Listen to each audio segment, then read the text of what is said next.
can't believe she's gone. She'd be alive today if we hadn't dragged her into this. Teresa died the way she lived, doing what she believed in. In any case, you could hardly have stopped her. No one could. She gave her life for mine. How can I live with that? The same way I will. By surviving. By not giving up. By fighting for what you believe in. It's not over yet.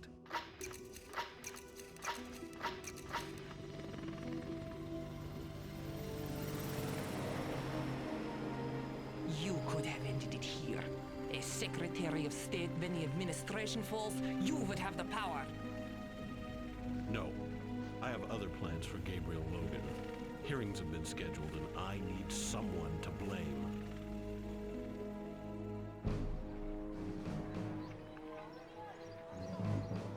I have a different version of the truth for you. There is no conspiracy, no arms consortium, only a traitor, acting alone or with his friends. I ask you again, Mr. Logan, as an operative in this unnamed agency, did you ever assassinate a world leader? No. Never.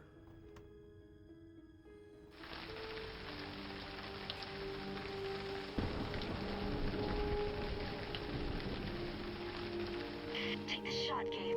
Shihao's men are on their way up. Assassinate a world leader. Take the shot. I have another message Take the shot.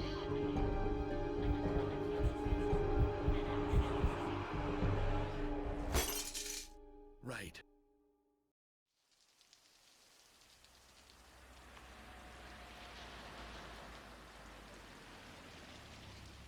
I'll monitor your progress from the rendezvous point. Right. Guess what? Bad news. I just got a call from Lawrence. We've been called to testify before a Senate committee investigating the Syphon filter scare. Great. You've been asked to testify because of your direct knowledge of this agency and its connection to the Syphon filter virus. As senior officer, Mr. Logan, I'll begin with you. For the record, describe how you first became involved. The agency had been tracking down an international terrorist named Eric Romer. One of my men went to investigate Romer's drug operation in Costa Rica. When we lost contact, Leon and I were sent in to get him out. Leon had discovered that Romer was readying a cargo plane for escape. I got there just in time.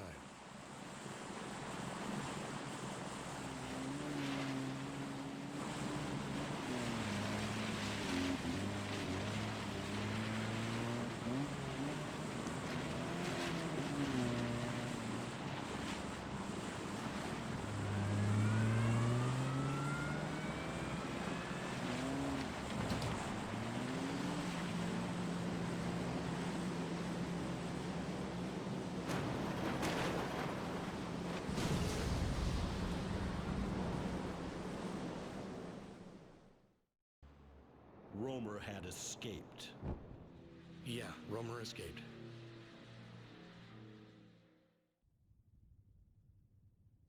Mr. Mujari, in your deposition you testified that your first contact with the agency was in South Africa. Yes. In 1984, there was a viral outbreak in one of the mines. I was sent by the ANC to investigate.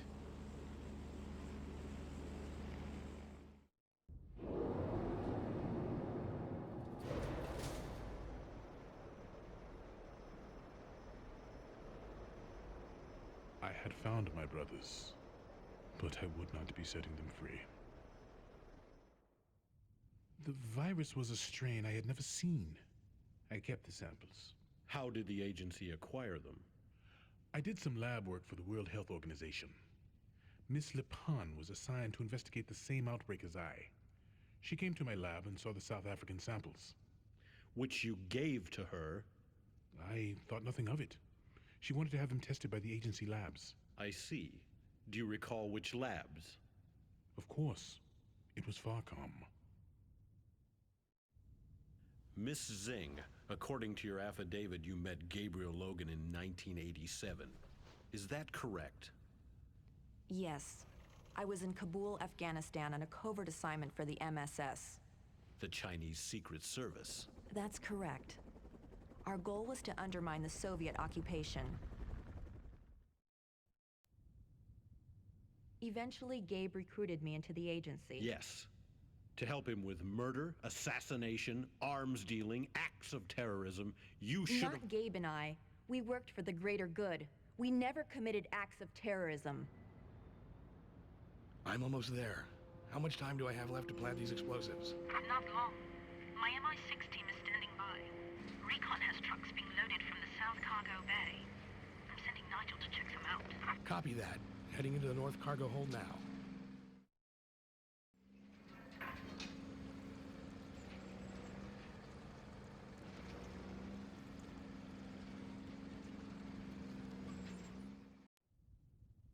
What was your first assignment together? In '98, Gabe and I were both assigned to the International Terrorism Unit. You were working to capture Eric Romer. Yes, we'd been following Romer for 2 years. In '99, we were sent to Costa Rica to find a missing undercover agent. We discovered a sophisticated drug operation. While Gabe shut down the plantations, I infiltrated Romer's lab complex.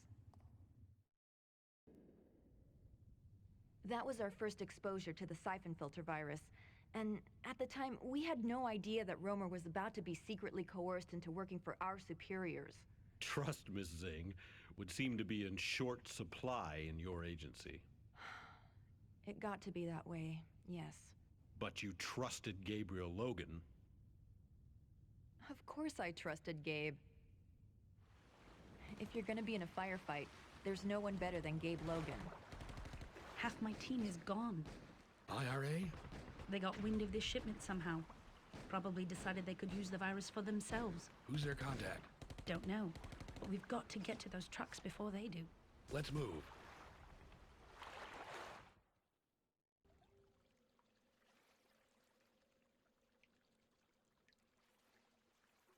That's it. We've stopped them.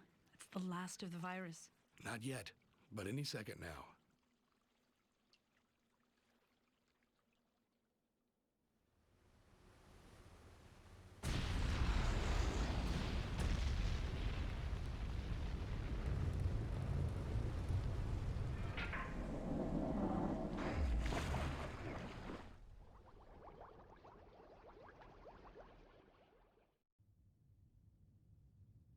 I first met Benton in '87. I was an Army Ranger working a UN border patrol outside Kabul. Benton claimed to be a CIA operative. Yes, the CIA was planning an arms shipment over the border. Covert aid to the rebels. I was tagged to protect the convoy. 2 clicks past the border, we came under heavy fire. From Soviet forces. No, Afghans. Benton told me they were a splinter group trying to keep us from reaching Kabul. The attack wiped out my entire squad, except for Benton and my CO, Ellis.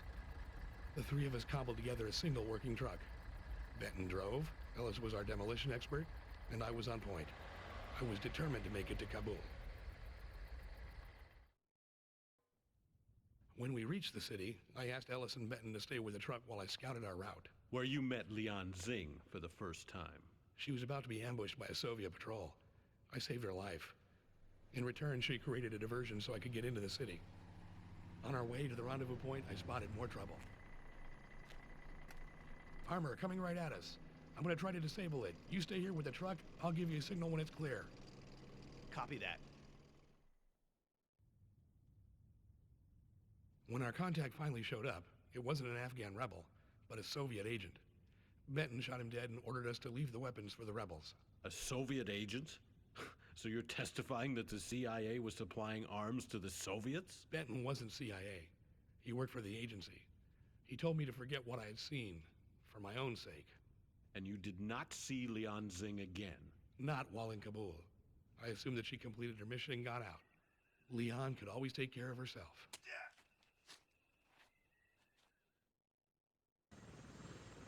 LZ coming up.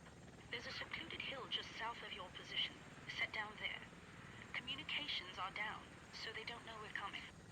Is the vaccine ready? Yes. There are several test subjects still alive, but I expect Silvers will be rounding them up soon for execution. Give each one an injection and tell them to get out of there. Maggie, Weisinger's gone. Can you track her? No, and there's more reinforcements heading your way. Blast! You don't have time to go after her. It's okay, she left me a disk. It should have all the data on Syphon and the consortium that we need. Radio Gabe and tell him I'm heading to DC. I'll relay the data to you en route. Lawrence can start downloading in about 20 minutes. Copy. Relay satellite is ready to go.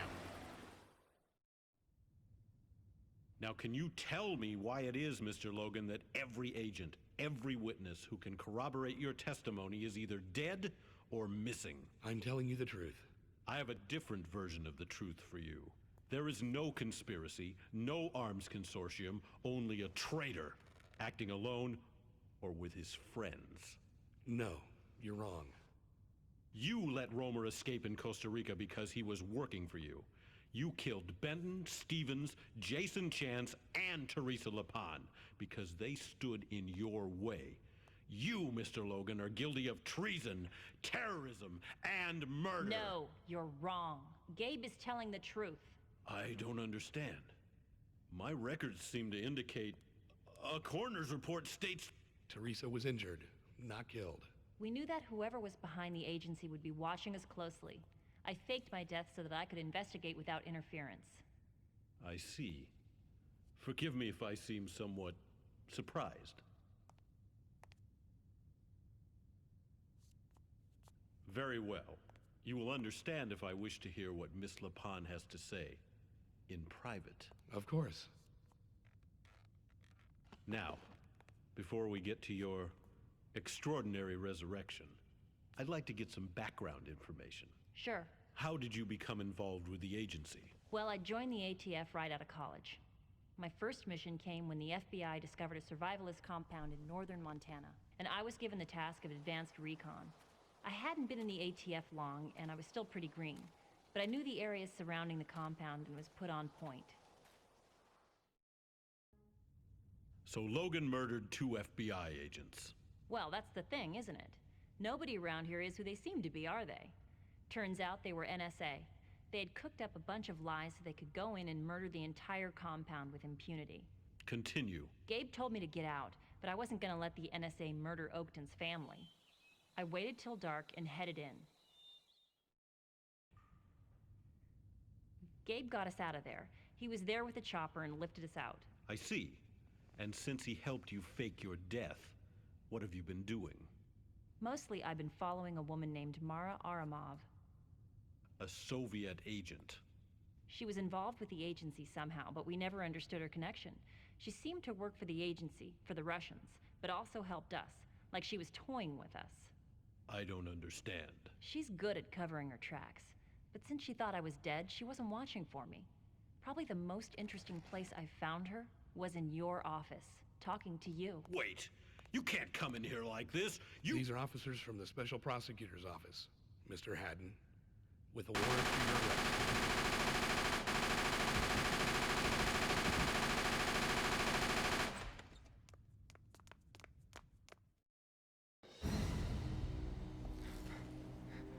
Finish it.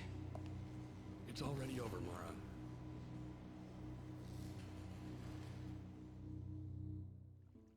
Okay, got it.